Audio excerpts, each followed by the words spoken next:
विरोध साधने के लिए हाल में गठित कांग्रेस कमेटी का विरोध। कुछ समाजों व वरिष्ठों को नहीं मिला स्थान, नाराजगी है।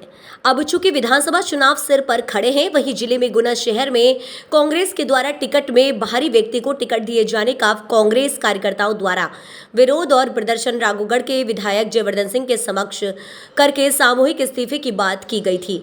वहीं दूसरे दिन ही जिला कांग्रेस कमेटी अध्यक्ष मेहरबान सिंह धाकड़ के द्वारा इन वक्त पर कमेटी में 175 पदाधिकारियों की विस्तार सूची जारी करने पर स्वर प्रखर होने लगे हैं।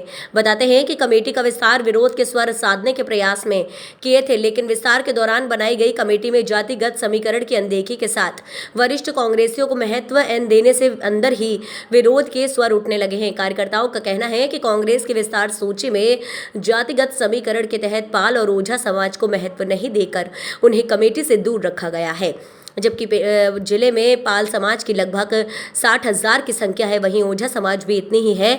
कमेटी में जगह न मिलने से नाराज कार्यकर्ताओं का कहना है कि कांग्रेस को इन दोनों समाज के वोट नहीं चाहिए या इन समाज को कांग्रेस का वोट बैंक नहीं मानकर उन्हें दूर करना चाहिए। वैसे हाल में गठित हुई कमेटी से दूर रखे गए वरिष्ठ कांग्रेसियों में भी नाराजगी देखी जा रही है, जिसको लेकर वायरल मैसेज चर्चा में है कि कांग्रेस जिलाध्यक्ष अपनी मनमानी कर रहे हैं। हमारी जो जिला कांग्रेस कमेटी की जो कार्यकारिणी है जिले की, उसकी बहुत दिनों से कार्यकारिणी पेंडिंग पड़ी थी और वो हम बहुत पहले उसको स्वीकृत करा लाए थे, लेकिन किसी कारणवश हमने उसको घोषित नहीं करी थी। लेकिन आज उसकी घोषणा आप सब लोगों के माध्यम से हम अभी कर रहे हैं, इसीलिए आज ये आप लोगों की को बुलाया है। क्या कारण है कि 6 महीने गुजर गए आपको अध्यक्ष, फिर 6 महीने तक आपकी कार्यकारिणी नहीं, उसमें कारण क्या था, पहले शहर ग्रामीण 2 अध्यक्ष थे, अब उन दोनों ने अलग अलग कार्यकारिणी में बनाई थी अपनी साथ में। अब क्या है कि अब एक ही अध्यक्ष है, तो उसके वजह से दोनों के जो लोग थे उसमें पहले उनको सबको समायोजित करना थी और सभी लोगों से संपर्क करने के बाद इसके बाद क्या है कि सभी लोगों से पूछना थी।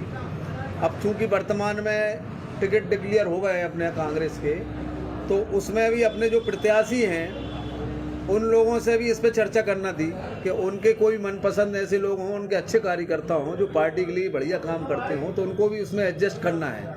तो हमने उसमें और भी गुंजाइश रखी है कि इसके बाद भी अगर हमारे ऐसे लोग और भी निकल के आते हैं जो बढ़िया काम कर रहे हैं, तो हम उनको भी उस कार्यकारिणी में एडजस्ट करेंगे। इसीलिए हमने इस कार्यकारिणी को इतना डिले किया है, जबकि कार्यकारिणी का तो हमको स्वीकृति तभी मिल गई थी और अभी तक हम जो पुरानी कार्यकारिणी थी उन लोगों के माध्यम से ही काम चला रहे थे। टिकट वितरण को लेकर टिकट जो मिला है इसमें को लेकर कई नाराजगी जता रहे हैं कार्यकर्ता। देखो क्या है, संतोष कैसे कर पाएंगे आप? 22 लोग दावेदार थे हमारे यहाँ कांग्रेस पार्टी में, अब 22 में एक को टिकट मिलना थी।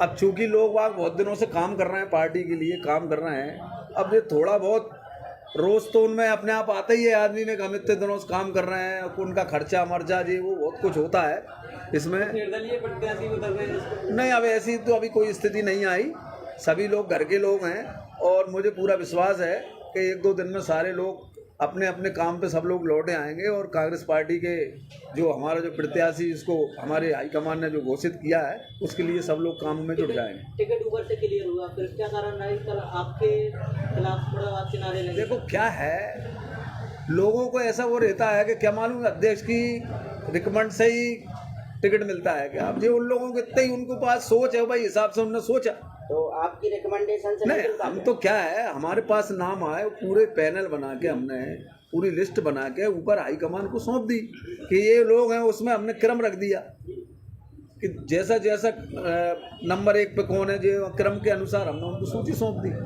अब उसका निर्णय हमारे यहाँ बार बार कई पर्यवेक्षक भी आए, 3-4 लोग पर्यवेक्षक आए, आदरणीय KP सिंह जी आए, टमटा जी आए, भाटिया जी आए, अभी ठाकुर साहब भी आए। इन लोगों ने भी अपनी अलग अलग राय सबसे मिलकर इनने भी अपनी राय ऊपर दी है ICC में। अब इसके बाद इन लोगों ने सबने मिलकर फिर वहाँ से भी क्या है डायरेक्ट संपर्क किया, शहर में भी संपर्क किया, ग्रामीण में भी संपर्क किया। जो लोग अच्छे वजनदार लोग हैं, जिन लोगों की थोड़ी शहर में और ग्रामीण में अहमियत है, उनसे भी पूछा। इन सब चीज़ों के बाद ही ये पार्टी ने निर्णय लिया है। और जो पंकज कनेरिया है वो एक साफ सुथ छवि का बेदाग लड़का है, बढ़िया पढ़ा लिखा योग्य व्यक्ति है। उसमें